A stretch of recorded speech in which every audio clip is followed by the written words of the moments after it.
Hello and welcome to study 24 HR। तो स्वागत है एक बार फिर से आपका हमारे करंट अफेयर्स के सेशन में। और 10 से 16 अक्टूबर तक का करंट अफेयर्स हम डिस्कस कर रहे थे। तो पार्ट वन में हमने इसका हाफ पार्ट कर लिया था। रिमेनिंग पार्ट हम करेंगे इस सेशन में। ठीक है, तो चलिए बिना देर किए हुए शुरू करते हैं। ठीक है,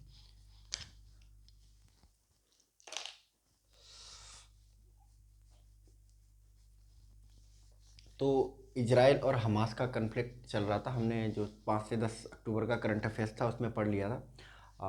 तो जो कन्फ्लिक्ट अभी चल रहा है वो नेक्स्ट लेवल पे पहुंच चुका है।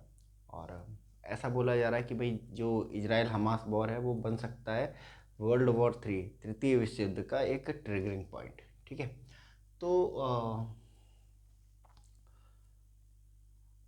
क्या हुआ कि इजराइल पर जब हमास ने अटैक किया तो वो बहुत सारे लोगों को बंदी बना के ले गया, जिसमें कुछ नेपालीज भी थे। अ, तो लोगों ने सोचा कि नेपालियों से क्या दुश्मनी होगी हमास की, तो मारेगा नहीं उन्हें, कम से कम है ना, होस्टेज रखेगा, इजराइल को ब्लैकमेल करेगा, बट मारेगा नहीं। लेकिन क्या हुआ कि कुछ समय पहले अ, इन 11 के 11 नेपालियों की जो है हत्या कर दी गई हमास के द्वारा। ठीक है, जिसके द्वारा पूरी दुनिया में जो था एक पैनिक क्रिएट हो गया कि सारे के सारे जो कंट्री हैं वो डिसाइड करने लगे कि क्या हमें भी अपने जो सिटीजन्स हैं उनको इसराइल से निकालना चाहिए। ठीक है, और हमास का मोटिव भी यही था कि सारे के सारे जो कंट्री हैं वो डर जाएं और हमास को इसराइल को है ना कहना शुरू कर दें कि भाई चलो कोई नहीं, सीज फायर कर दो, जो कर दिया तो कर दिया। ठीक है, तो इसी रो में आ, इंडिया ने डिसाइड किया है कि भाई वो अपने जो नागरिक हैं उनको इजराइल से निकालेगा सेफली। ठीक है, तो इजराइल से अपने नागरिकों को सेफली निकालने के लिए इंडिया ने लॉन्च किया है एक नया ऑपरेशन। ठीक है, ठीक है, तो इस ऑपरेशन का नाम क्या है? ठीक है,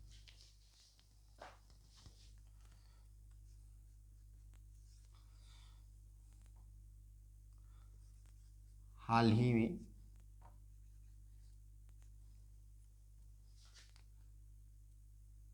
हाल ही में इजराइल और हमास के मध्य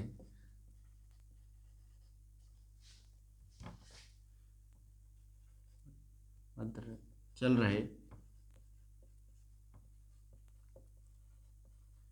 संघर्ष के बीच चल रहे संघर्ष के बीच भारत ने अपने नागरिकों को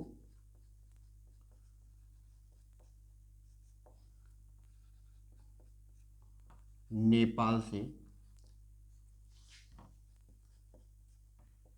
निकालने हेतु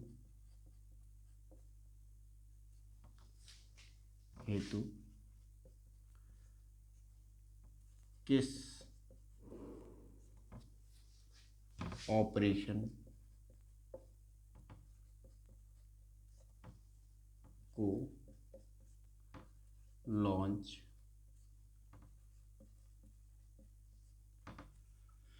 किया है? किस ऑपरेशन को लॉन्च किया है? तो इस ऑपरेशन का नाम है ऑपरेशन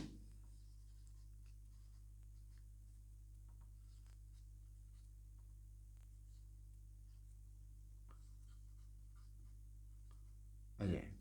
ठीक है, ऑपरेशन अजय। ठीक है, चलिए नेक्स्ट। ठीक है, तो ऑपरेशन अजय की शुरुआत की गई है ना, भारतीय नागरिकों को निकालने के लिए। ठीक है, इसी बीच इजराइल ने एक और मांग रखी है, ऑफिशियली नहीं बट जो इजराइल की जो इंडस्ट्रीज हैं उन्होंने इंडिया से कहा है कि भाई हमें चाहिए आपके 1 लाख मजदूर। प्रॉब्लम ये खड़ी हुई है इजराइल में कि इजराइल में जो है कि कंपलसरी मिलिट्री एनलिस्टमेंट है ना, कि मतलब सारे लोगों को मिलिट्री ट्रेनिंग अलाउ होती है और वॉर वॉर के समय पे जितने भी इजरायली लोग हैं, ठीक है, जिनको बुलाया जाए उनको देश की तरफ से लड़ने के लिए जाना पड़ता है। ठीक है, और सिर्फ बुलाना ही इसमें शामिल नहीं है, अगर कोई वॉलंटरीली भी देश के लिए लड़ने जाना चाहे तो वो आराम से जा सकता है। ठीक है। तो इजराइल हमास का जो कॉन्फ्लिक्ट चल रहा है, इसके बीच बहुत सारे जो लोग हैं वो लड़ने चले गए इजराइल की तरफ से, है ना, हमास से।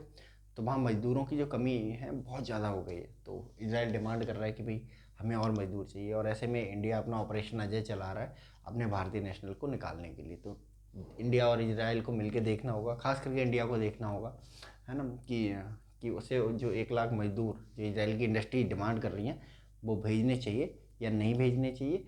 अदरवाइज इसके अलावा इजराइल को भी ये सुनिश्चित करना होगा कि अगर इंडिया राज़ी हो जाता है कि भाई अपने 1 लाख मज़दूरों को इजराइल भेजने के लिए, तो उनकी जो सुरक्षा है, ठीक है, उसको अश्योर किया जाए कम से कम। ठीक है, चलिए नेक्स्ट।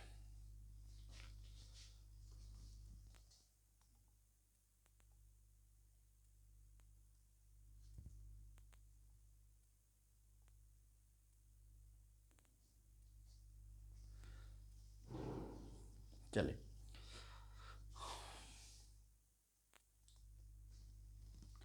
नेक्स्ट जो हमारा है कि अभी हाल ही में एक लिस्ट निकाली गई किसके द्वारा, फोर्ब्स के द्वारा, वर्ल्ड के टॉप एम्प्लॉयर की। ठीक है। तो वर्ल्ड के टॉप एम्प्लॉयर की लिस्ट जो निकाली गई, उसमें डिफरेंट डिफरेंट जो दुनिया भर की कंपनियां थी उनको शामिल किया गया। और सिर्फ एक PSU, public sector undertaking, India की, वो इसमें जगह बना पाई। तो इंडिया की एकमात्र कौन सी सरकारी कंपनी है जिसको फोर्ब्स की वर्ल्ड टॉप एम्प्लॉयर जो लिस्ट है उसमें स्थान मिला है। ठीक है।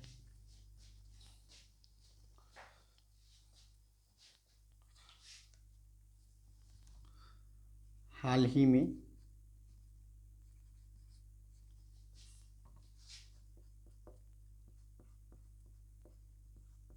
फोर्ब्स द्वारा प्रकाशित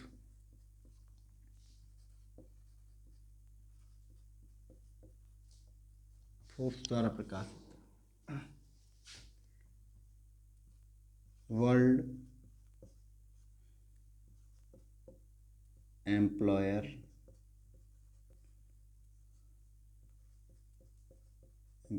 लिस्ट में किस एकमात्र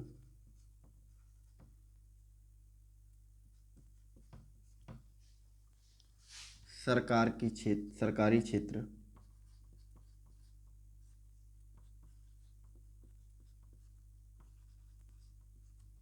क्षेत्र की कंपनी ने स्थान बनाया है।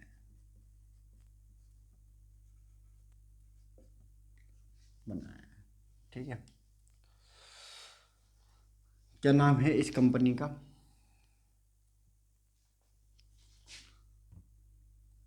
इस कंपनी का नाम है NTPC. NTPC limited, national thermal power plant.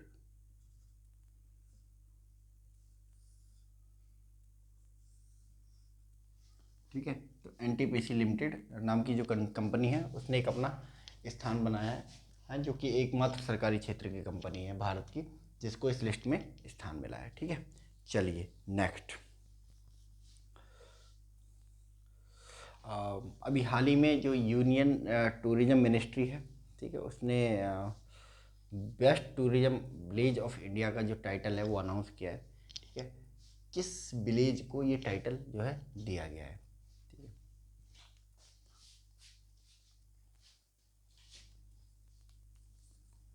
हाल ही में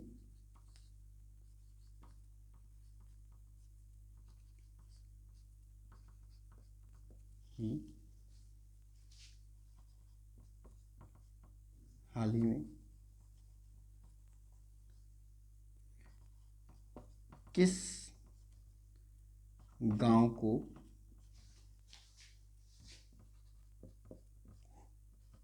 पर्यटन मंत्रालय द्वारा पर्यटन मंत्रालय द्वारा भारत के सर्वश्रेष्ठ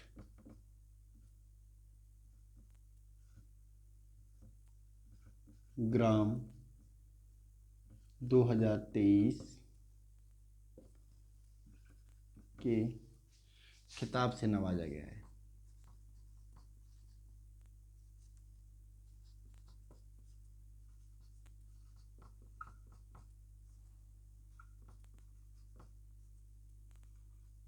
नवाजा गया है, ठीक है। तो इस गांव का नाम है नवा गांव सरदारा। नवा गांव सरदारा, और ये कहाँ पर है? पंजाब में है, ठीक है। तो इस गांव को, नवा गांव सरदारा को, टूरिज्म मिनिस्ट्री द्वारा भारत के सर्वश्रेष्ठ ग्राम से जो है नवाजा गया है, ठीक है। चलिए इसको नोट कर लीजिए।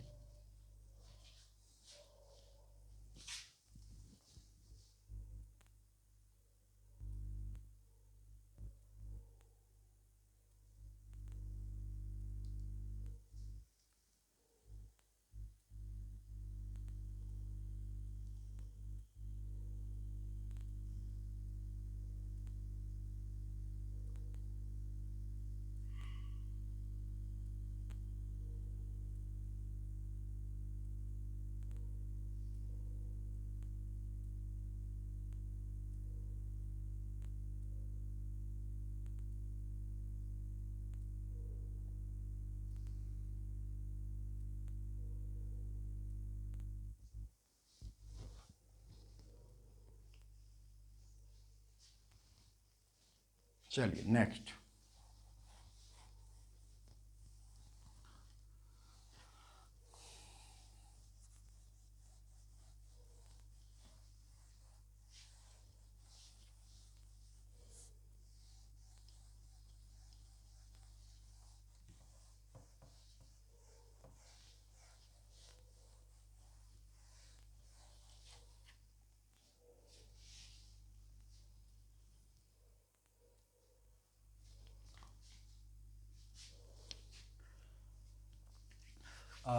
अभी हाल ही में जो इंटरनेशनल फिल्म फेस्टिवल है, होता है हर साल इंडिया में, आयोजित कराया जाता है इसको।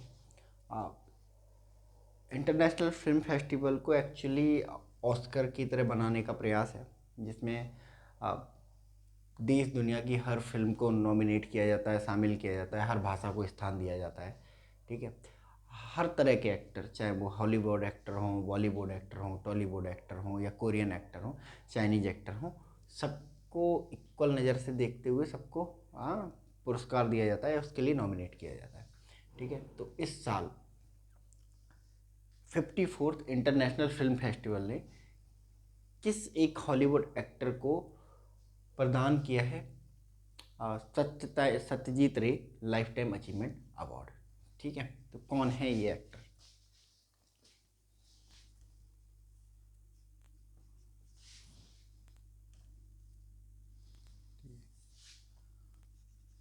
हाल ही में किस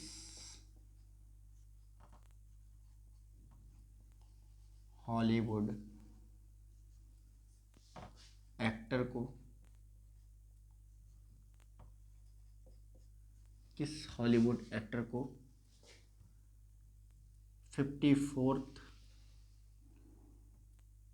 इंटरनेशनल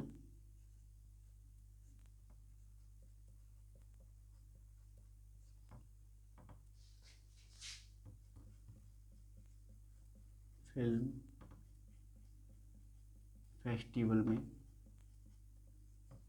फेस्टिवल में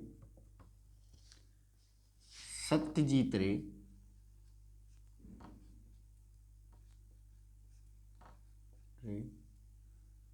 life time achievement award, life time achievement award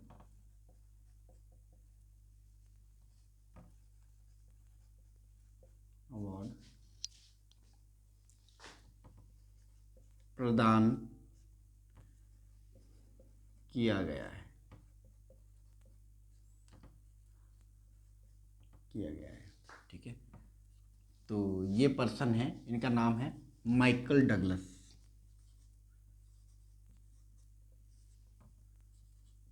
Douglas, ठीक है। अगर आपने स्पाइडरमैन नाम की पिक्चर देखी हो, है ना, जो पुरानी स्पाइडरमैन थी, उसमें ये विलेन बने थे, तो इनको अवार्ड दिया गया है इस साल का, है ना, सत्यजीत रे life time achievement award eight international film festival. ठीक है, कहाँ पे हुए थे? गोवा में हुए थे। ठीक है, चलिए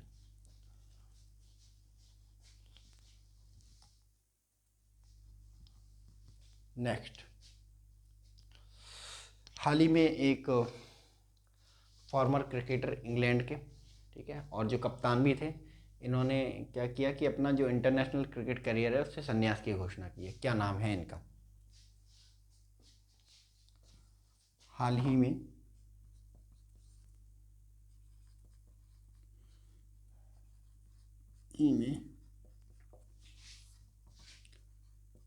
किस हाल ही में इंग्लैंड इंग्लैंड के किस क्रिकेटर ने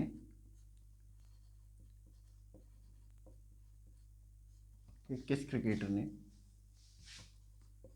हाल ही में इंग्लैंड के किस क्रिकेटर ने अंतर्राष्ट्रीय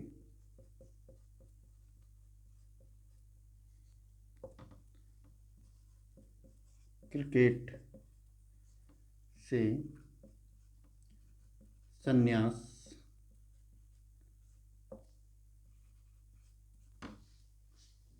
संन्यास की घोषणा की है? ठीक है, संन्यास की घोषणा की है और इनका नाम है एलिस्टर कुक। Alastair cook.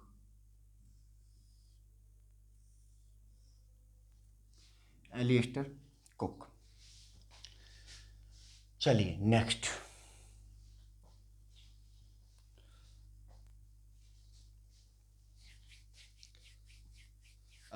अभी हाल ही में 141 141वीं ओलंपिक कमेटी की जो मीटिंग है, इंडियन इंटरनेशनल ओलंपिक कमेटी का जो सेशन है, वो मुंबई में आयोजित हुआ।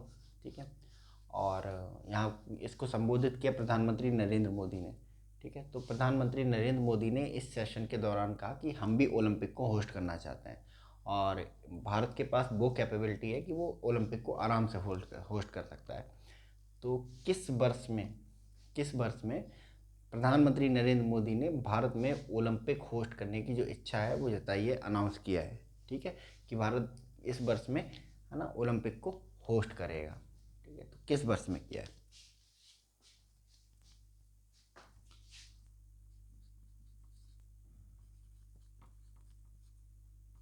हाल ही में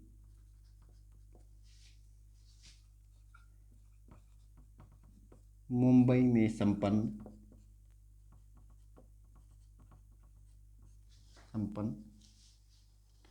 मुंबई में संपन्न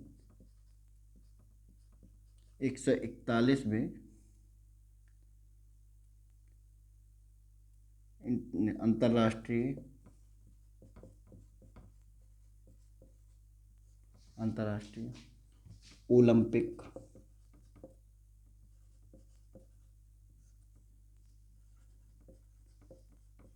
कमेटी के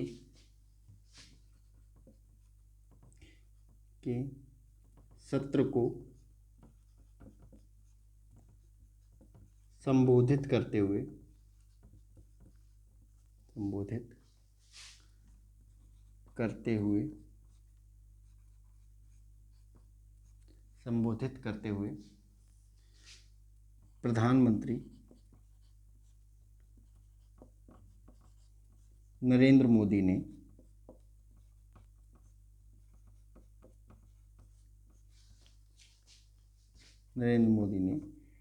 किस वर्ष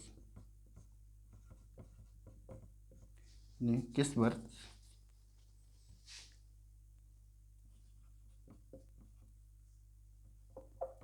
किस वर्ष भारत में ओलंपिक कराने की घोषणा की है? ठीक है, तो कौन से वर्ष में? वर्ष 2036 में। ठीक है, वर्ष 2036 में ओलंपिक कराने की घोषणा की है प्रधानमंत्री नरेंद्र मोदी ने। अब ये घोषणा वर्ष 2036 में ही की क्यों की है, क्या है 2036 में ऐसा? ठीक है, तो कुछ नहीं है ऐसा 2036 में। ओलंपिक जो होता है उसके स्लॉट जो हैं पहले से ही बुक होते हैं। ठीक है, 2024 में ओलंपिक होने वाला है, उसका सबको पता है कि कहाँ होने वाला है। ठीक है, उसके बाद 28 में जहाँ होने वाला है उसका भी पता है। ठीक है, 32 में होने वाला है उसका भी पता है। यानी कि जो ओलंपिक के तीनों स्लॉट 2024, 2028, 2032 तीनों ही स्लॉट बुक है। ठीक है, तो इन तीनों स्लॉट में जो ओलंपिक को आयोजित कराने की जो दावेदारी है वो नहीं ठोकी जा सकती थी। ठीक है, इसीलिए प्रधानमंत्री नरेंद्र मोदी ने कहा है कि भाई 2036 में हम होस्ट करना चाहते हैं ओलंपिक को। ठीक है, इसके पीछे एक तो यही तर्क है, ठीक है, जो कि बहुत राशनल तर्क है कि अब 3 होस्ट पहले ही अनाउंस हो चुके हैं, 2032 तक के सारे स्लॉट बुक हैं, है ना, कि कौन सा देश आयोजित करेगा ओलंपिक। ठीक है, इसके अलावा 2036 तक इंडिया को भी ओलंपिक लेवल का जो इंफ्रास्ट्रक्चर है, ठीक है, उसको विकसित करने का जो टाइम है वो मिल जाएगा। ठीक है, तो इसलिए 2036 में ओलंपिक को होस्ट कराने की बात करी है इन्होंने। ठीक है, चलिए नोट कर लीजिए इसे।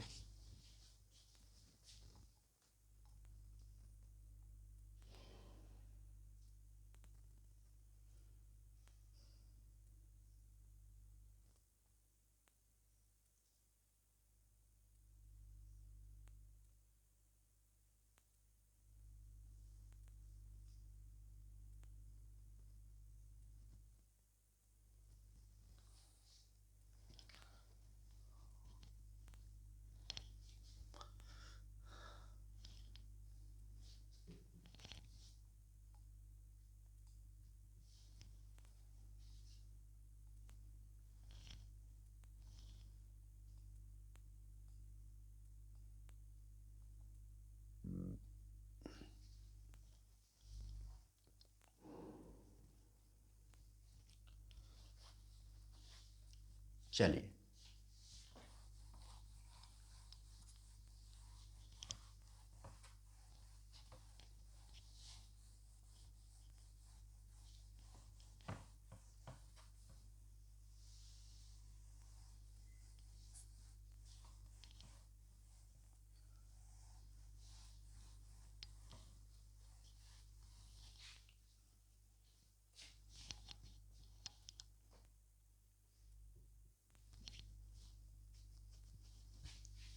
चलिए नेक्स्ट,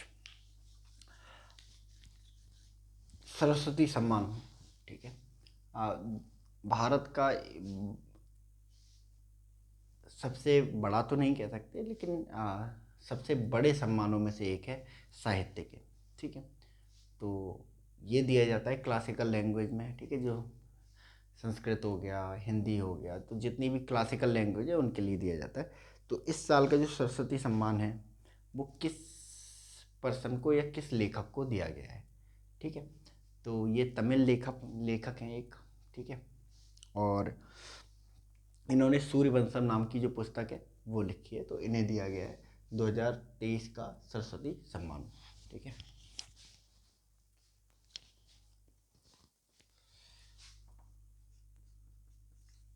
हाल ही में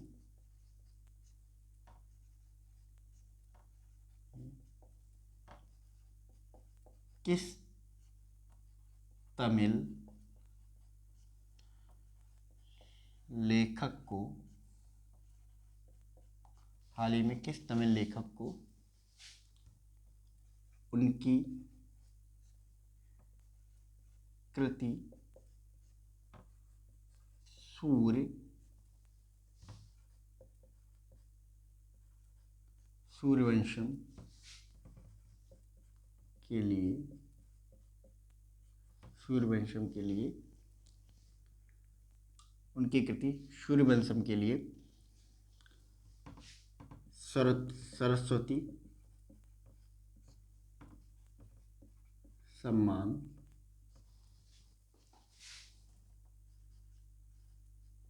प्रदान किया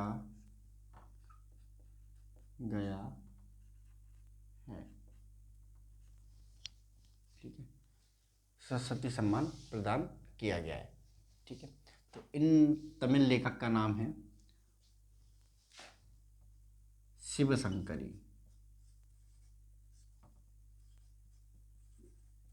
ठीक है, तो शिवशंकरी जी जो है उनको दिया गया है वर्ष 2023 का सरस्वती सम्मान, उनकी जो तमिल कृति है सूर्यवंशम, उसके लिए। ठीक है, चलिए नेक्स्ट।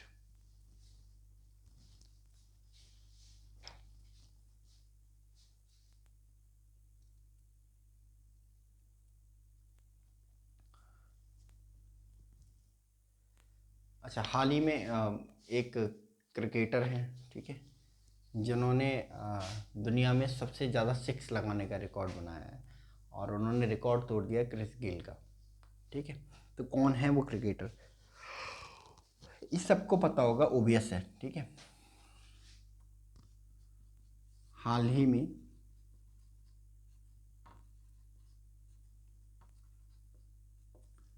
किस क्रिकेटर ने किस क्रिकेटर ने क्रिस गेल के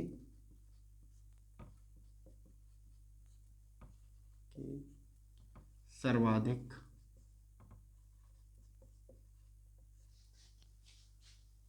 छक्कों का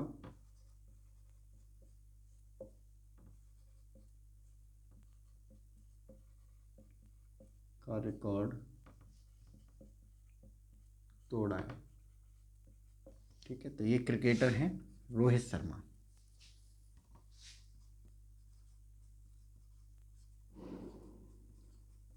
रोहित शर्मा। ठीक है, चलिए नेक्स्ट। ठीक है, अभी हाल ही में अब किस पर्सन को ICC player of the month award से जो है नवाजा गया है?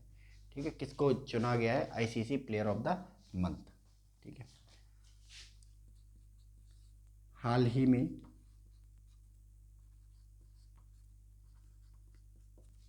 किस क्रिकेटर को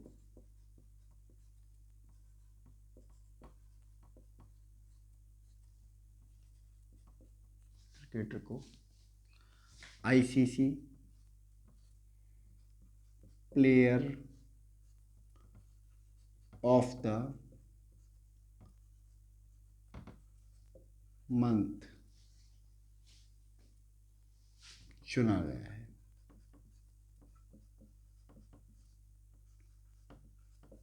चुना गया है। ठीक है, तो इस खिलाड़ी का नाम है शुभमन गिल।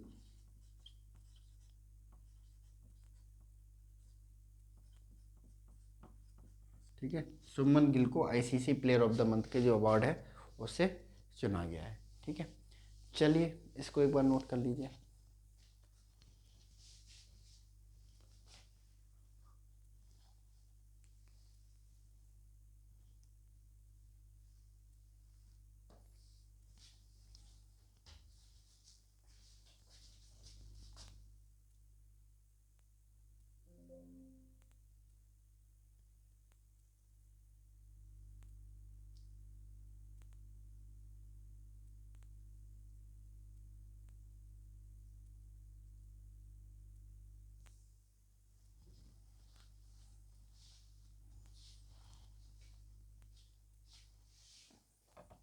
चलिए,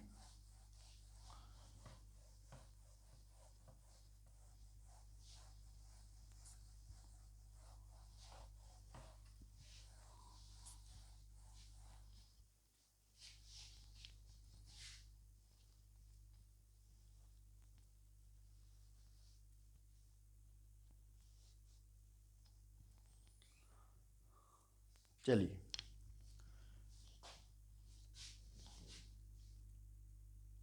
नेक्स्ट, अभी हाल ही में हमने डिस्कस किया था कि जो इंटरनेशनल ओलंपिक कमेटी है उसका सेशन हुआ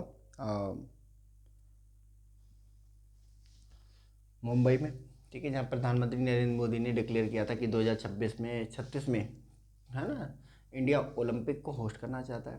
ठीक है, तो इंडिया ओलंपिक को होस्ट करना चाहता है। इसके साथ ही एक अनाउंसमेंट और हुई कि एक जो नया गेम है उसको इंट्रोड्यूस किया जाएगा आपके ओलंपिक में, वो भी अभी के ओलंपिक में नहीं, 2024 के ओलंपिक में नहीं, 2028 के लॉस एंजलिस जो कि यूएसए में है उसमें होने वाले ओलंपिक्स में। ठीक है, तो किस गेम को हाल ही में शुरुआत करने की बात कही है?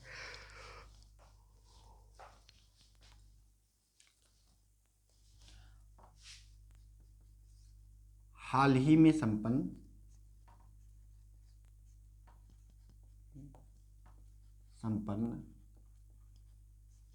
हाल ही में संपन्न अंतर्राष्ट्रीय ओलंपिक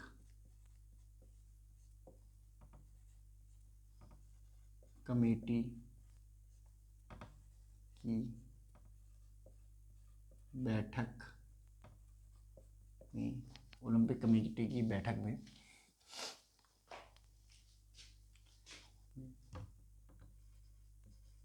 किस नए खेल को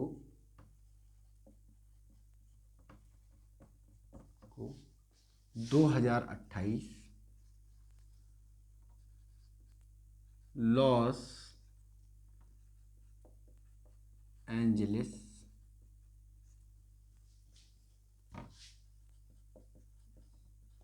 ओलंपिक में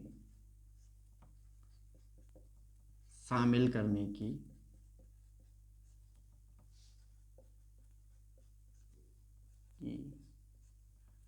घोषणा की गई। ठीक है, तो उस ओलंपिक का नाम, उस खेल का नाम है T20 क्रिकेट। ठीक है, T20 क्रिकेट को, है ना, 2028 ओलंपिक में शामिल करने की जो बात है वो करी गई है। ठीक है, चलिए नेक्स्ट।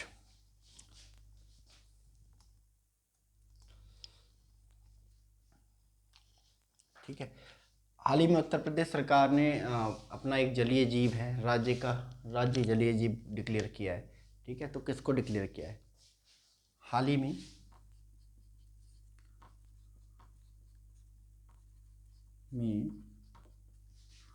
उत्तर प्रदेश सरकार ने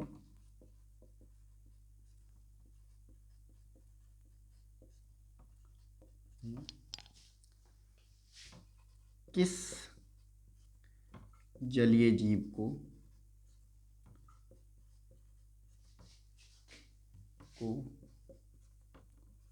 राज्य का जलीय जीव घोषित किया है?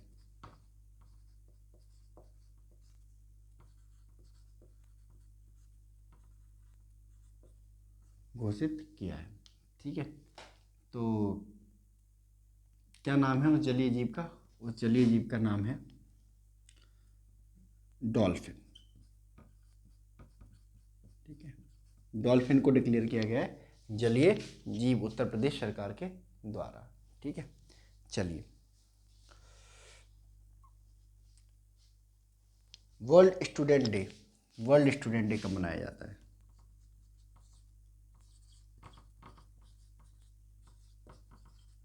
स्टूडेंट डे ये मनाया जाता है 15 अक्टूबर। ठीक है, 15 अक्टूबर को क्या होता है? 15 अक्टूबर को क्या होता है भाई? 15 अक्टूबर को होता है हमारे प्यारे जो साइंटिस्ट थे डॉक्टर APJ अब्दुल कलाम, उनका बर्थडे। ठीक है, तो उनको कमेमोरेट करने के लिए हर साल, ठीक है, मनाया जाता है ये वर्ल्ड स्टूडेंट डे। ठीक है, तो ये आपका 10 से 16 अक्टूबर तक का कंप्लीट करंट अफेयर्स रहा। ठीक है, आप इसको अच्छे से तैयार करेंगे। ठीक है, और जो टेस्ट सीरीज हमारे Study 24 HR पर अवेलेबल हैं, ठीक है, उनको अटेम्प्ट करेंगे तो मिलते हैं हम लोग नेक्स्ट सेशन में, तब तक के लिए thank you so much, God bless you all.